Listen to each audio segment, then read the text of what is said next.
Welcome to Another Triathlon Podcast brought to you by Mana Apparel. I'm here joined as always by Josh, and we're going to break down what's going on in the triathlon world. We had some racing happen this weekend from the ultra short distance up to 70.3 as we kicked off the Ironman Pro Series. And then we've got one of the first Ironmans happening for the year and the first one for the Pro Series with Ironman South Africa this weekend. But first, before we jump into all of that, we're going to catch up and see how the training is going these days. Josh, what is going on in your world? You're in the taper time now. Officially taper time based on schedule this week. So looking forward to that. It's one of those big check mark points, right? You get to go through a huge build, and this one being my biggest build ever, and really just trying to get through it and build fitness and check, and got that box marked and ready to move forward, and was really, really happy with how I bounced back this week. I had a little bit of a hiccup on Tuesday, had a rough start to the day, and day went longer than I thought it was going to go, and ended up doing my run much later than I normally do, which I'm a late workout person anyways, but got on, just didn't feel right, and got into the intervals and called it after one. And so I ended up getting like just 3 miles in that day. And that was the only workout of the day. And then Wednesday kind of pulled back some of the intensity with my coach and kept all the volume there, but the intensity was pulled back. And then Thursday was ready to go again and back at it. So instead of a 20 plus hour week, we ended up having just about 18, and felt really good over the weekend. Had a great long run on Saturday and a long brick yesterday, and all is ready to go. So happy about that and really excited. We did our recon with the Mana team yesterday as well. We did a little webinar on the recon for Oceanside. So me being an Oceanside veteran was helping lead that recon. So that was a really cool thing to do yesterday with the community. And this week I've got like 14 hours on the schedule. So truly a taper for me, which that used to be like my big week. Now it's a taper week. Kind of cool to look at. Yeah. No, it's one of those things that all seems insane until you're kind of in the day-to-day of it and you build up to that point where you can put in the big weeks and it's like, oh, okay. It's just what you do. And even with it, it's just being smart with what I eat too. And I was looking back at stuff like, I know weight's not a big thing, but I've been really working on the fat max stuff and losing fat as opposed to just straight up weight. But with that, the weight comes off a little bit. I think I'm like down 8 pounds where I was at this point last year. And that factor should be pretty big too, because the strength's up and my endurance is up and everything else is up. So I'm looking forward to see how that impacts the ride, especially on the hills in the military base. So really excited about that. And had another little cool piece of news too. I actually didn't even realize I was wearing this hat, but the company Firefly that I wear those recovery tools when I fly on my knee, they were on Shark Tank this week and happened to get a deal for 10 million. So congrats to all the Firefly people. Some of them will be at Oceanside because I know a bunch of them are on the girl who runs their marketing's on the LA Tri Club. So yeah, really cool to see them get some more support, and I'm sure we'll see a lot more people wearing it now in the triathlon world. Yeah, definitely. And with the team there, how many athletes do we have from Mana racing in Oceanside now? It's like 50 plus, isn't it? Yeah, so it was 50. Now I think the final total is 53 that we have racing. Oh yeah, That's sorry. awesome. I mean, we're gonna be challenging Zoot with this one. I'm having so much FOMO that I won't be there. Yeah, it's just gonna look really cool on the course too, and there'll be a whole bunch of us wearing like an AG1 kit, and then there'll be everyone else wearing the Team Mana kits and the Elite kits, and we've got a lot of podium opportunities and a lot of just community building stuff, and we've got a lot of activations and photo shoots and bike rides and shakeout runs too. So it's going to be a really fun weekend, and I'm looking forward to getting out there in a week and a half now. Leave on Wednesday. Well, I'll give you some exclusive scoop here. We're actually going to be opening up applications again for people to join the team. We've had a lot of people reaching out saying that they are feeling the same FOMO I am when it comes to coming to Oceanside, but we're going to be accepting new applications to join the Team Mana. So check it out. Next week, we'll start announcing that, but you'll get a little bit of a first look here. And then that also means for team members, they're going to be opening up the team store again too. So if you are on the Mana team already, we're going to have another opportunity to order some more Wicked kit. But go check out Mana Apparel. It's been a really fun crew to be a part of the last few years. And, Oceanside is our big one, but basically any race you show up to that's a big event, you're going to have team members there. And that definitely makes a big difference. It'll be a fun thing, and it's really cool to see if we can get some more people into the community too. Now that the kits are out there racing and more posts are up, and people are starting to see the fresh unis that we're going to be all sporting, all their friends are getting a little FOMO. So I'm sure we'll get a ton of applications. Definitely. And speaking of Mana, I'm going to be meeting a bunch of our team members over in Taiwan in 3 weeks' time now. So it is getting close. Same deal with me. Had kind of my biggest week this week, and things will start to slowly taper down. With an Ironman, you taper down a little bit further out. It's funny, I was looking back. I was not planning on doing an Ironman until October this year, but went to Kona to watch the race and hung out with the Mana team members. A bunch of them were doing Ironman Taiwan. And yeah, totally got caught up in that Ironman energy. So, gonna go head out there, try to get another Kona spot, head back to the island to race again and see how it goes. But it's been a steady build since Kona. That's where the training kind of kicked off and just kind of cruising to race day now. Everything's been decently solid. It's the big question for me is going to be what the weather is going to be like. The forecast has started to swing between like crazy winds, like 30 mph with 50 mph gusts, and 20 degrees or 70-ish degrees to 35 degrees and calm winds. So, we'll see what happens on race day, but it was another big week of just doing a lot of overdressed riding and time in the sauna and doing everything I can as a hasty redhead Canadian to be ready for some very hot temperatures on the race course. Yeah, smooth sailing. How early are you heading out there prior to the race? It's funny. I wanted to head out earlier, but there were no lights to the island sooner than I think Tuesday I get in. Literally could not fly to the island before Tuesday. It's just this little island off the coast. So yeah, I'll head out. I think I fly out at 11 p.m. on a Sunday and get there Tuesday morning. So yeah, yeah. Be there Tuesday and then race on Sunday.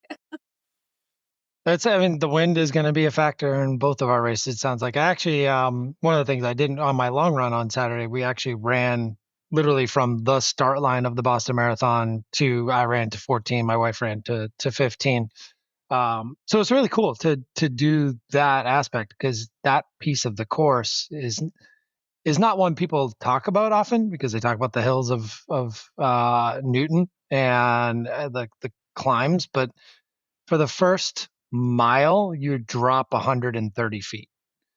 So it's a pretty substantial downhill. And I actually put my race shoes on and ran in my race shoes just to see how they would react with the carbon plate and running downhill at a pretty decent pace. And I pretty much ran 7:45 splits the entire day, which I was pretty happy with. And I used and it was a tailwind a little bit too. So that was where I was going with that. Was normally on race day in Boston Marathon, you get a headwind, but recently it's been a tailwind. So I'm kind of hoping that continues for Hopefully it another sticks around. 5 weeks, 4 weeks, whatever it is. See, it's funny. I would take the crazy insane winds over the hot weather any day. Yeah. Here in Calgary, the spring winds are basically that. So kind of used to it. Although I haven't ridden my bike outside since Kona either. So that'll be fun to do that for the first time race week. How about the wetsuit? Did you swim in it yet? Have not. It's still in the box, to. isn't it? I meant to grab that today, completely forgot as I was going out the door. So yeah, need to try on the wetsuit. Hopefully that fits and feels good. And the water temperatures, it's gonna be so borderline. So it'll be a race morning. Call whether it's wetsuit legal or not. Fingers crossed it is. Yeah. What a difference that would make. Massive. I don't love swimming in the ocean regardless, but without a wetsuit it's even less fun. But I need all the buoyancy and speed I can get in the water because it is going to be a spicy bike and run. It's got more elevation, I thought too. It looks like about 4,200 feet of elevation with just a bunch of short, sharp climbs. So it's just going to be straight up, straight down, flat for a bit, straight up, straight down. Yeah, it should be good though. I'm really looking forward to it. I'm bringing my bike into the bike shop tomorrow to get all tuned up and checked over. It's kind of gross, and I've warned my bike mechanic. I have been doing heat training on this thing for the last 4 months, so Haven't sorry. cleaned it every day. Yeah. The floor underneath it. Yeah, it's gonna be gross. So go get it all cleaned up. Clean bike is a lot of free speed, so definitely want to get it all dialed in and ready to go. Very But cool. It's been fun training together. Obviously for different distances, but my coach has got me training for freaking Ironman anyways. you're putting the time in to race an Ironman, so I expect to see that Ironman start line on your calendar very, very soon. You can absolutely handle the You're training. gonna have to talk to my wife about that one. Well, let's jump into it. We actually had some pro racing going on this weekend, like I said, from the super short to the long distance there. Let's get started with the super short. So we had the T1 race in Levin. And before we saw this race happen last year, and it was owned kind of by the local tri club association and stuff, and they really put on a fantastic event. It was really cool to see. What they do for this event is they have a pool swim in the middle of this essentially arena, and then they bike around the course, and then they run around it as well. So a little different setup than something that we see with, say, Super Tri, where they swim the pool and then do virtual bike and run. And This the one I track actually is there like year round. They just bring in the pool for the event.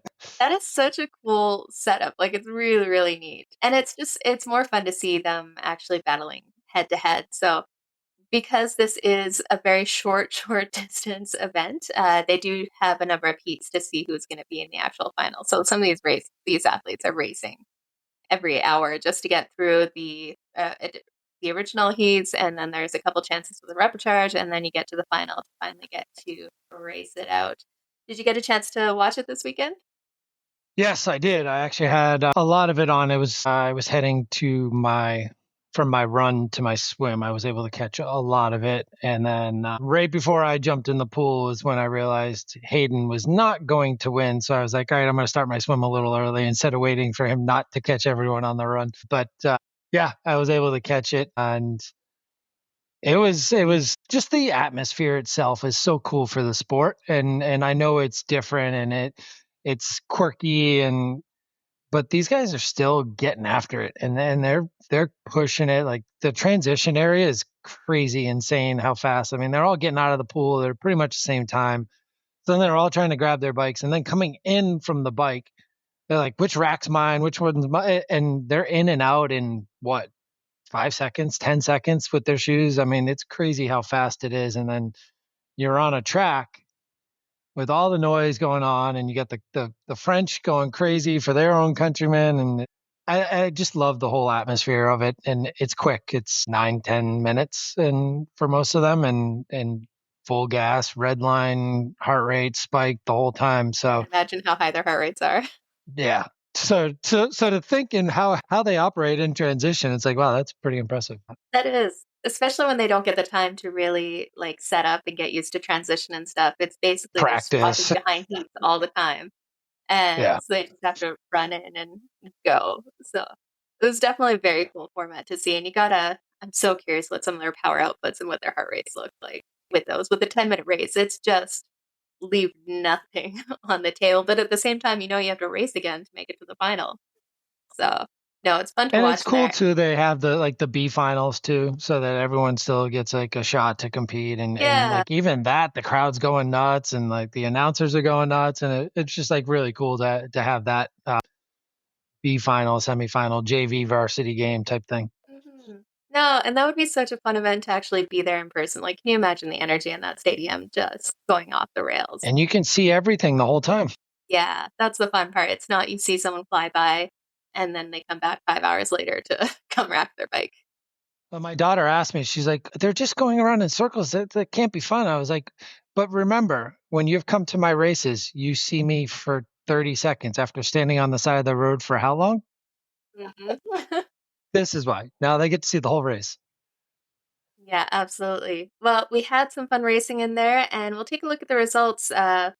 Like you said, we imagine that Hayden Wild would be the one to kind of go out there and smash it because he does so well with that super tri distance. But it sounds like from his social media He is in a heavy training block for T100 in Singapore and kind of has all eyes ready on that. So we had some younger names, unknown names, a little bit more come through at the final race. We had Henry Graff take the win, Antoine Duval in second, and the French were definitely happy to see that. We had Mitch Volkman in third, Leo Fernandez in fourth, and then Hayden Wild in fifth.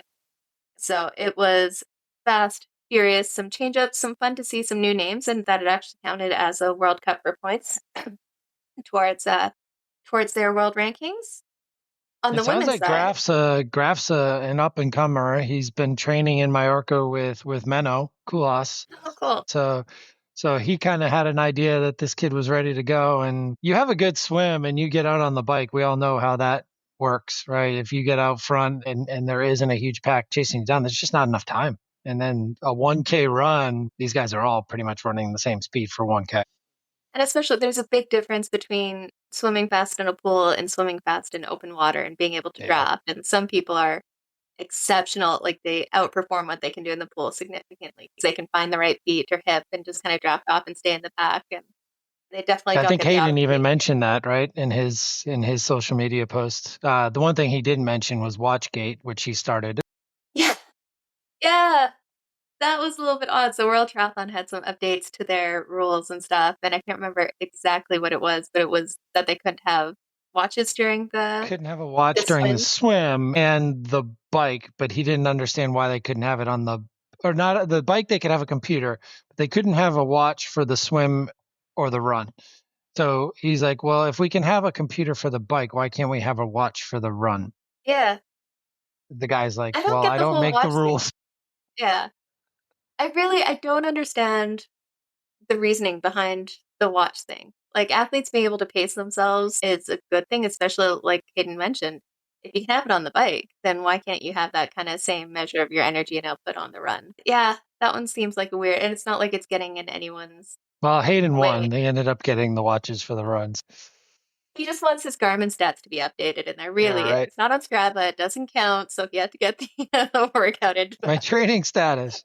You need to get those TSS points. You need to, Man, I've been green for over a month now, so I know how he feels. oh, there we go. Yeah, it's funny. My coach doesn't do the build workouts, and I don't know kind of what's coming up and stuff.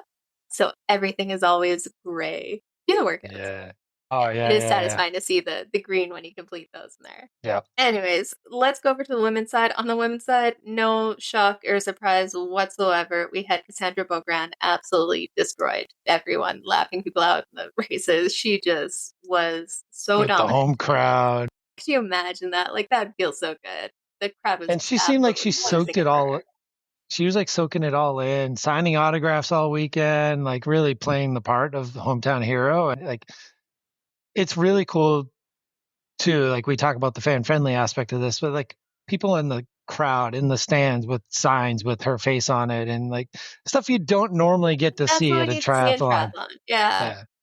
No, that was very cool to see. And then we had, no surprise, a few Germans behind her. The Germans are seriously, so if you look in the top six, there's four German women in there. The German women are just like turning into this conveyor belt of exceptional talent. We had Laura Lindemann in second from Germany, Annika Koch in third, Jolene Vermeulen from Belgium in fourth, and Nina Elm in fifth from Germany. And then you have to Lena Meibner in sixth, again from Germany. So we are just seeing some insane short course talent in Germany. And it's no surprise. Germany's always been a massive proponent of triathlon, especially when it comes to the Ironman distance. But we're seeing almost this resurgence of an incredible amount of short course athletes coming out of Germany.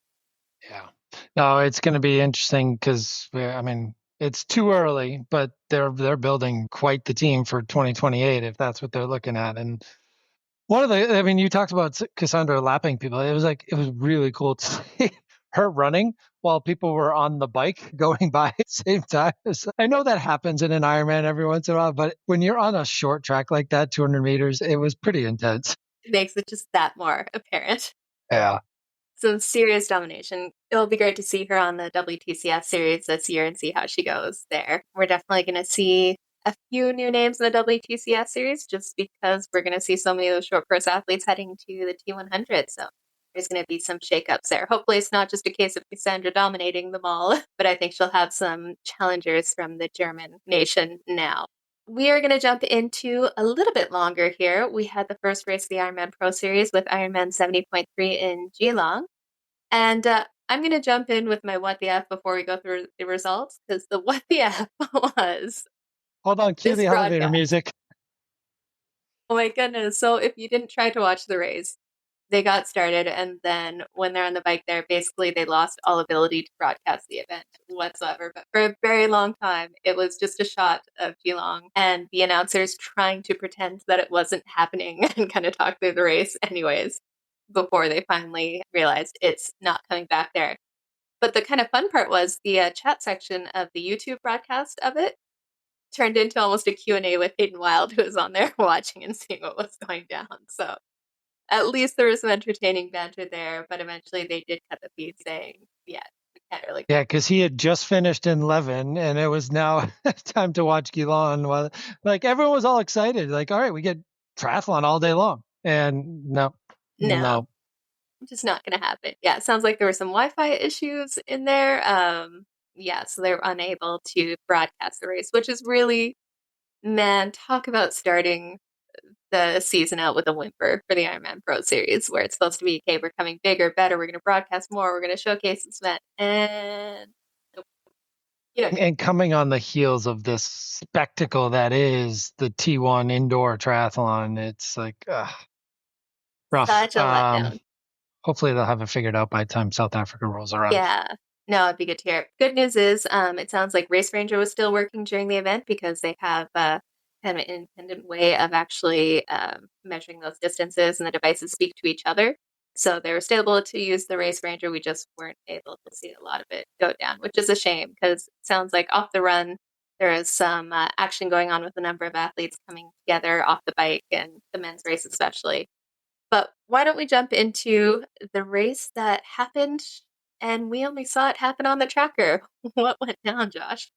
Yeah, so I mean, based on everything I've read and kind of saw it coming out of the water, we had no surprise Natalie Vancouverden right up front out of the water, and in a group of about two or three with Hannah Berry, and I think they had about a minute or so lead on the main chase pack coming out, and got on the bike. And as we all know, we didn't really see much of it, but there was definitely some movement. And my pre-race favorite, Regan Holyoke, kind of rode right through everyone and crushed it on the bike with those Ironman legs and really pushing it. And she came in with a 2:14:12 bike, which was a good minute plus faster than anyone else. And some of them it was a good 3, 4, 5 minutes clear of. So she came into T2 in the lead and took off on the run, but she's not a half marathon runner like some of these other 70.3 athletes are, or some of the short distance, short course 10K athletes, and wasn't able to hold on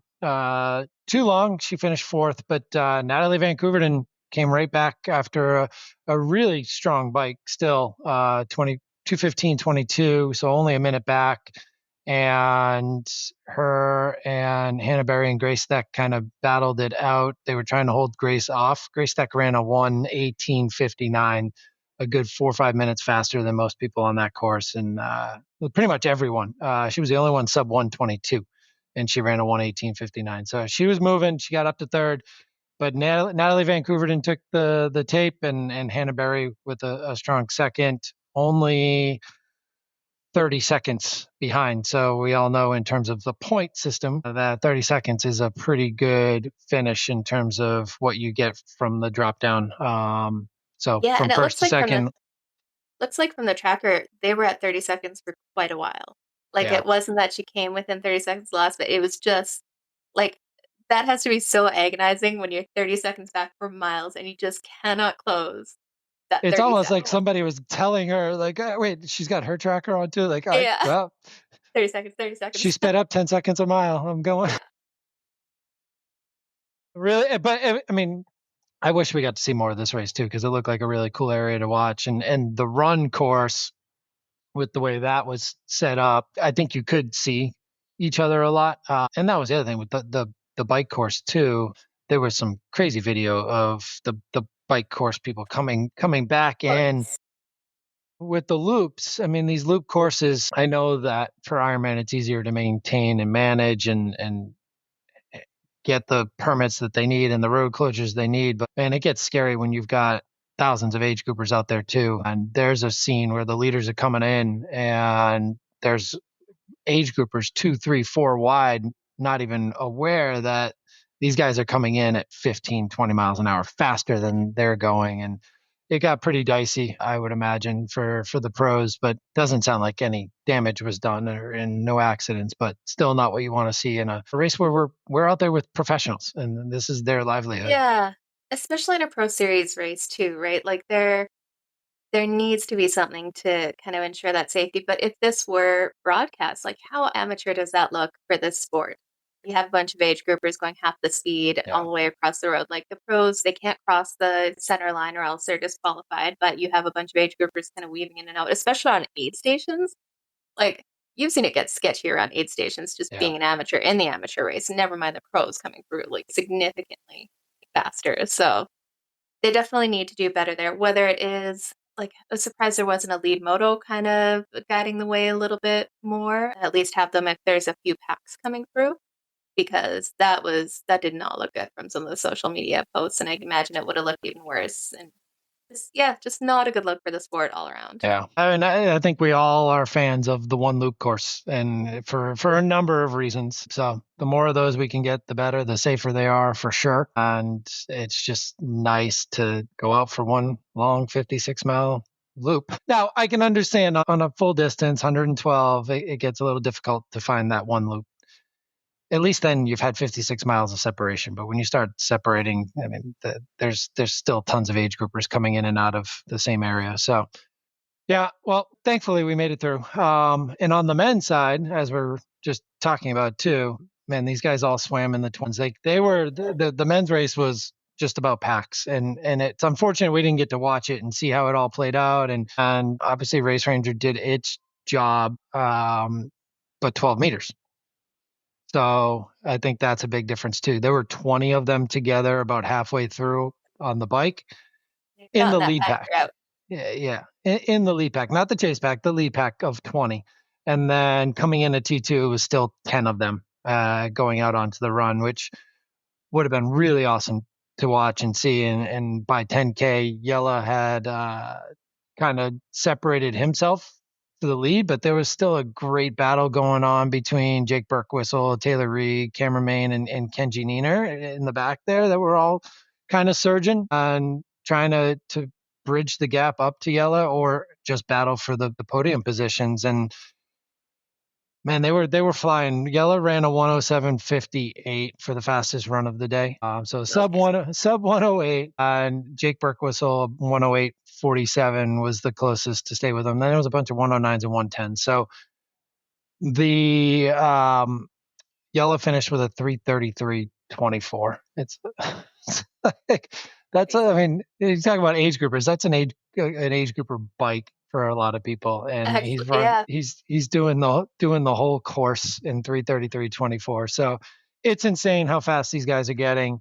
Again, not a lot of separation points wise either. So from first to third, it was only a minute and 15 seconds. So a lot of close racing. I think we're going to see this in the 70.3 men's field, especially this year. And even on the women's side, because Taylor Dimp's not really going to be focusing on Ironman. She's going to be in the T100. So we're going to see a lot of close racing in the points pro series with so many people focused on the opportunity to win that big $200,000 check at the end of the year. I think it's going to make for an interesting season of pro series racing. Yeah, and Cam Wharf showed up and raced. He was actually there. Yeah, especially with that 12 meters. Like that's why we're going to see those packs stay together even more so, right? And I think that especially with this race, we saw it, the coming through of the short course athletes. Like it was a short course athlete domination, and that 12-meter draft rule helps that too, right?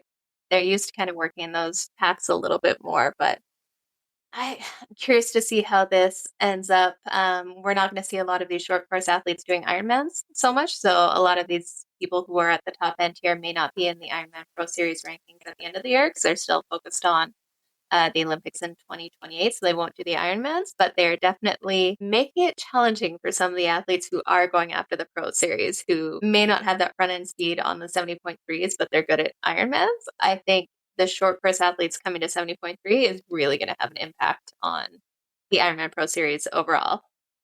I agree. I think you're spot on there too, and it'll be interesting to see when Yella decides to make the move to the full distance how that goes too. Because this is now 3 wins in a row for him.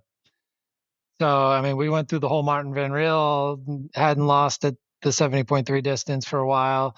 Now Yella's got Vegas 70.3 Worlds, and now Geelong with 3 wins in a row. I don't think he's got a loss in there anywhere between because he wasn't in Dubai for the final last year.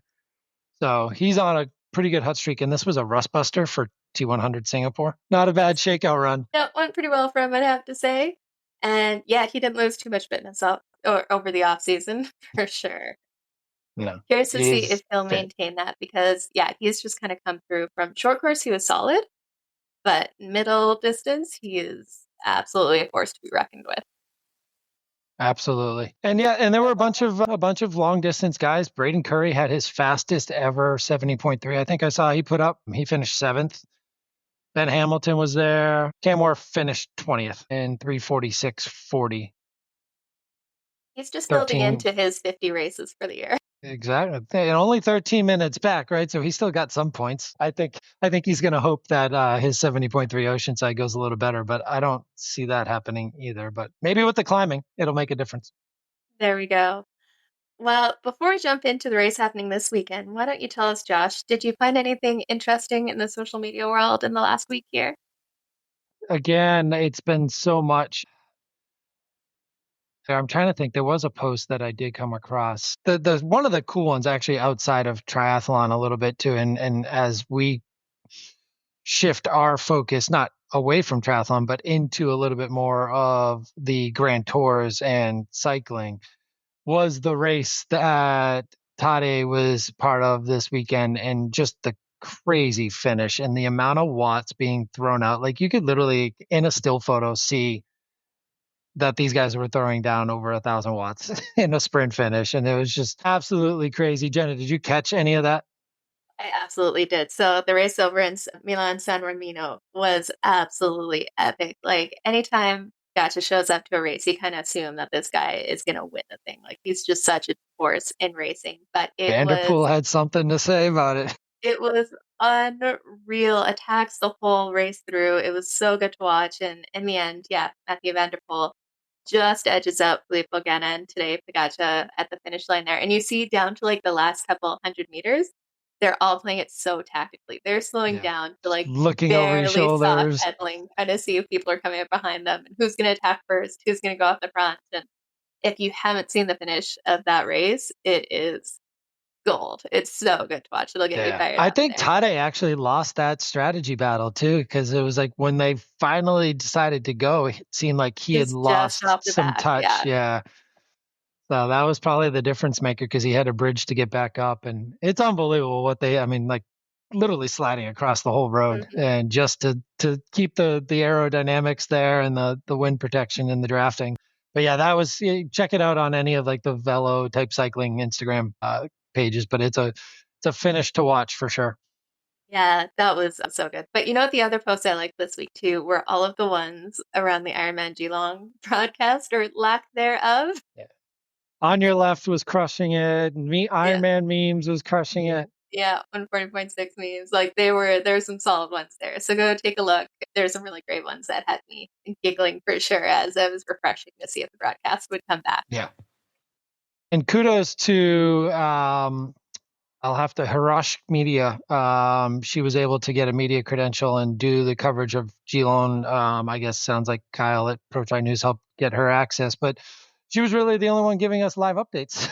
Yeah. Besides that and the Braden Curry account. So See, thank you that's for something all of that.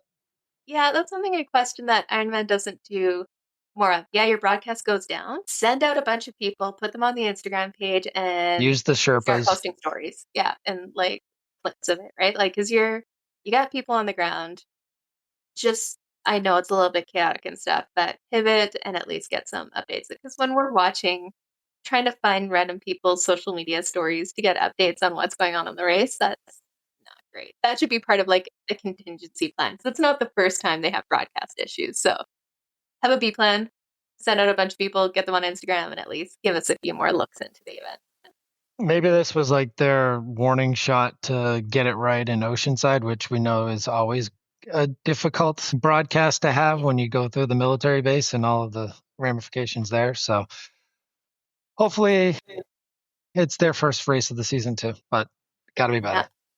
No, well, only going up from here. Hopefully this weekend we have Ironman South Africa happening. Again, that's going to be the first Ironman of the Pro Series races. And we are going to see some battles go down as everyone tries to get points towards that Pro Series. And really, it's funny to see if you look at the Ironman South Africa list, it's decent. But then you look at the Ironman Texas list a few weeks later, and it is like world championship level event with all the big names. Why wouldn't you go to South Africa? Like, really, we know Texas is going to be absolutely insane. It always is, and it's easy for most of the pros are North American based, so you're going to have a bunch of names there. But anyway, so South Africa is definitely still going to be a good battle, but It is, and I think a lot of it comes down to the travel. I mean, yes, these are pros, but these are pros that aren't making a ton of money across the board. There's a few. yeah, no, that's fair. So somebody like Kat can travel to Texas. Now she could also go and choose to do South Africa. So Kat, why are you not going to South Africa? That's my question with the Well, Europeans. she's got to and stuff, defend her too. title. But yeah, for a lot of pros, it's not really a choice. It's whatever one's closest and cheapest to get to, I would imagine. No, that's fair. Well, let's jump into some of the start lists here. On the women's side, we've got Marta Sanchez, Maya Stage Nielsen, Els Visser, Anne Reischmann, Anna Bergsten, Katrine Christensen. Let's see, we got Ruth Astle on there, Svenja Throws, and a few others. Ruth Astle's been throwing out some good YouTube content for social media people She too. has, yeah. It's interesting her things. We were just talking about the pro money side of things. She does a breakdown of kind of where pros get their funds from and what her actual like income looks like. That's really open, which is kind of cool to see. Yeah, and she's down there in the rankings because of the injuries and stuff last year. So I would imagine I'm glad we saw her on the list down the bottom there. But yeah, I can see Ruth having a pretty decent race. So if we head over to Torsten Rad, he always has really good breakdowns of what these races look like. And when we look at the women's side of the field, it's 13% of a typical Kona field for strength of field in there. But he's making predictions that we're going to see Anne Reischmann take the win, Ruth Astle in second, and Marta Sanchez in third. And he thinks that Marta Sanchez will have the fastest swim there, which would be no surprise, with Ruth Astle and Anne Reischmann having the fastest bike splits, which again definitely plays up to what we could see. Well, and Els Visser too, though. So has her down in fifth place with a same deal, fast bike split. She's going to be a ways behind off the swim from the fastest splits and then running solidly in there. Yeah, we'll see how she is coming off the injury at the end of last year. Definitely. And that's the case for a few of them here. Same with kind of Ruth, see if she can have a solid run after the downtime there too. But yeah, it's really hard to go past Anne Reichman, which her run is typically significantly faster than most of the women that are out there. And especially when a couple of the women that we would see towards the front having running injuries or injuries that prevented them from running, kind of slowing. And I think you'll see in the women's field too, the race ranger play a factor. And if there's a pack of them coming out of the swim together, I think that's going to help the likes of like an Anna Bergsten or a Ruth Astle get into the run and push the pace there, but not spend as much energy on the bike. So we'll see. If there's a pack on the bike, then I think it opens up the marathon to be a little bit more of a battle longer into it, as opposed to someone just kind of running it away with it that we expect to on the run. So I could see somebody like Anna Bergson surprising. I do like Ruth Astle, but I just don't know after watching a bunch of her YouTubes this weekend if she's fully fit yet. Yeah, kind of that 100%. It's hard to go past Anne Reichman. Just her run pedigree is so far ahead of what we're going to see from anyone else that, like you said, especially with that 12 meters draft rule in an Ironman, definitely makes it easier for everyone to keep up. And she's a solid runner too. I think there'll be a few people. It looks like a lot of the athletes are going to be around a 1 hour swim with a few down into that 52 and faster, but I think you're going to see a big group of women coming out in that second pack, all coming together and riding pretty solidly. Depends what kind of day Marta Sanchez wants to have. Very true. Yeah. She's just On like, the her swim swim for is sure. insane. Like, she could legitimately be like 6, 7, 8 minutes ahead of these, because there's no other like super, well, Maya Stage Nielsen, she could be close, a few minutes down, but yeah, you're talking the second pack could be like 7, 8 minutes down off of Martin. And Absolutely. this is the beauty of the full distance too, because they can all have a good bike, but that run is still a game changer, Make and or you break, never yeah. know. You know, And you then could like take be weather conditions and everything to 30K work into out. the run and still break down. I've definitely seen that happen more than once. Well, let's jump over to the men's side here. So we have a couple more names here. We got Rasmus Svenningsson, Magnus Ditlev, Martin Van Riel, Leon Chevalier, Bradley Weiss, Matt Hansen. So you've got Mike Phillips, Gaius Peterson, Jamie Riddle. But he's not doing it according to his social media, because he said his next race was Oceanside on his latest stories. Yeah, we got who else here? Michael Weiss, Lauren Angert, Nicholas Chase, Cody Beals. Oh, he's making quite the trip over there, so going after the points too. Yeah, should be a solid. Oh, we also have Andrew Horsfield Turner. Yeah, so we'll have a little bit more strength of field in that one. Let's see what Torsten has to say about the strength of field for Yeah, I the mean, that's a men's race. pretty Around 26%. hefty top. Yeah. So that is, we're definitely going to see some more battles here. So we're looking at, it's hard to go past a Magnus Ditlev in a race like this. Like, he's just so strong on the bike. If he's feeling good, then you could see him kind of bike and run away from it. But got a couple definitely. Can Martin drop him on the swim enough to hang with him on the bike, I guess is the question. We've never really had a chance to see Martin at the full distance finish a bike. Now, he still had a Without pretty good issues. bike before the crash in Mexico last year. I mean, the top three, Martin, Magnus, and Leon, should be together for a good portion of the bike, would be my guess. Yeah, I would love to see a battle out there between Martin Van Riel and Magnus Ditlev. With Martin, we really don't have the data points to accurately really see what he could do out there on the course. Yeah. It'd be very cool to see him chase it down. And it's also interesting too, right? I mean, because there's so many factors. Again, we talked about this last year, but let's get everyone back up to speed here. There are people who are just there to finish the race and get their spot in Tacoma because they had won their spot last year, so now they're just validating and they just need to finish the race. Then there are people like Martin Van Riel, who was not qualified, sorry, for Nice this year, who's not qualified because he didn't finish the race last year that he hoped to do it in. He needs to finish in the top 3, 4, 5 to guarantee a Kona slot or a Nice slot. And then you've got people like Magnus, who's going after the Pro Series. Yeah. And like, so he wants to be first and first by a lot and get a ton of points and bank them for the rest of the year. And then, okay, boom, check mark, full distance, full points. All right, I'm on my way to $200,000. And we know he's going after the Pro Series. Matt Hansen's after the Pro Series. Cam Wurf is after the Pro Series. These are non-T100 athletes, where Martin is here to get his slot to Nice and then focus on the T100 and then come back for the world champs. So it'll be very interesting because you're going to have that playing out across the whole field and then just staying within as close as possible to the leader if you're doing the Pro Series. Well, and if you look at that too, like Singapore is 2 weeks after this race.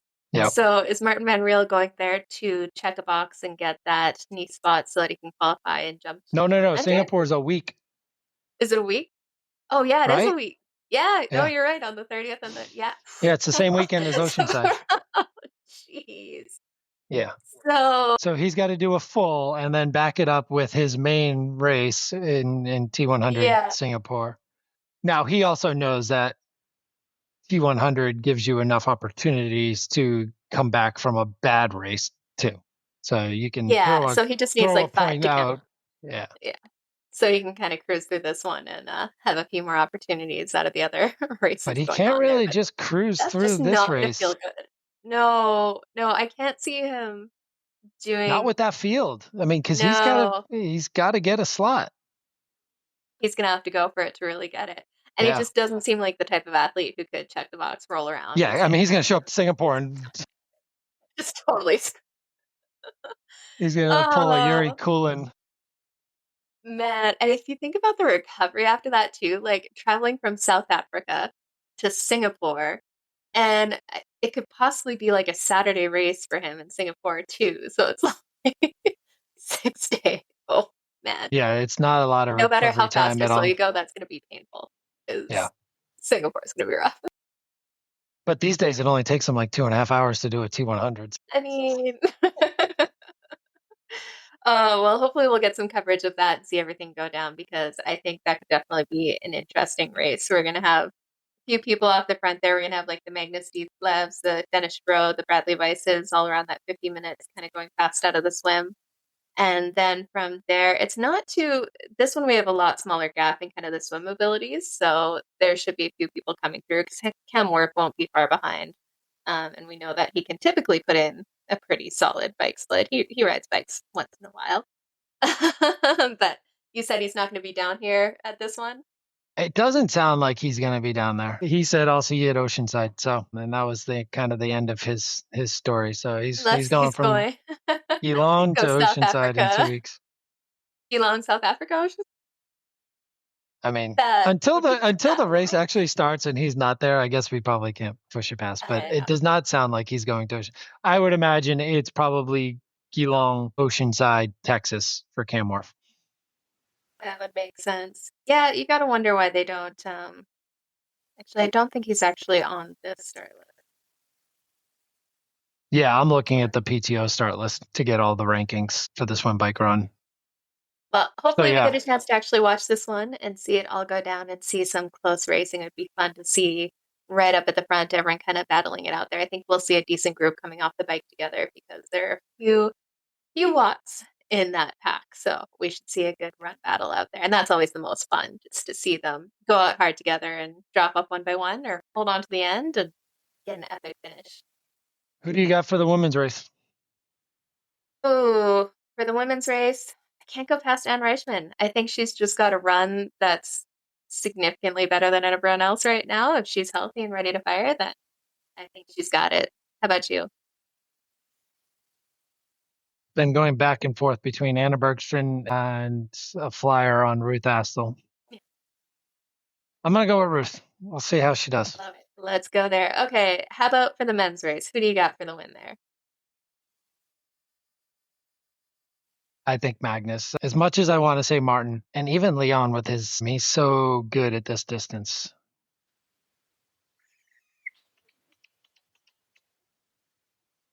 I think Magnus, just because this is his focus, and he can hammer it. He doesn't have to worry about Singapore and things like that. I think Martin can play for a top 3, 4, 5. How many slots do we have at this? Do we know? At South Africa, because that's a huge factor in Martin's race. I do not know off the top of my head there. Okay. Yeah, I mean, I'm gonna go with 5 male, Magnus. 5 female. 5, yeah. So he's got to finish top 5, which means he's going to have to hold off the likes of like a Matt Hansen trying to run him down. Yeah, and Leon's already got his qualifications. If he finishes in that top 5, then it could roll down to 6. Leon has his, Magnus has his too, correct? Right? So this is just a validation? I don't know if Magnus has his. Okay. I don't think he Didn't he get it in Kona? He would have gotten it in Kona for Nice. Oh, really? So this should be a validation. Yeah, but it'll be good to watch it go down here. Total prize purse of $175,000, paying 10 deep. So a few people get paydays. If you're going Magnus, I will say Martin Van Riel, because I think it's going to be Magnus. Do something different in there. And you never know. He's only got one speed. Don't know. Oh, it's going to be epic to watch this go down. So we got some more racing happening this weekend, and then the following weekend as well. We are just rolling into the pro racing here, and it's going to be a lot of fun to watch. Hopefully get a little bit better coverage than this weekend, but looking forward to see how it shakes out. We start to count points towards the Ironman Road Series.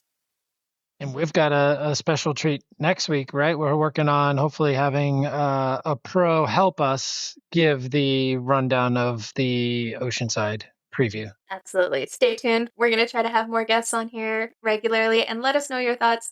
If you haven't already, check us out anywhere you listen to podcasts and give it a subscribe. And then we're also on YouTube as well. So you could join us there too. It helps us out for sure. And we will keep bringing some triathlon fun, a few fun interviews, and breaking down what training looks like for 3 age group athletes at the same time.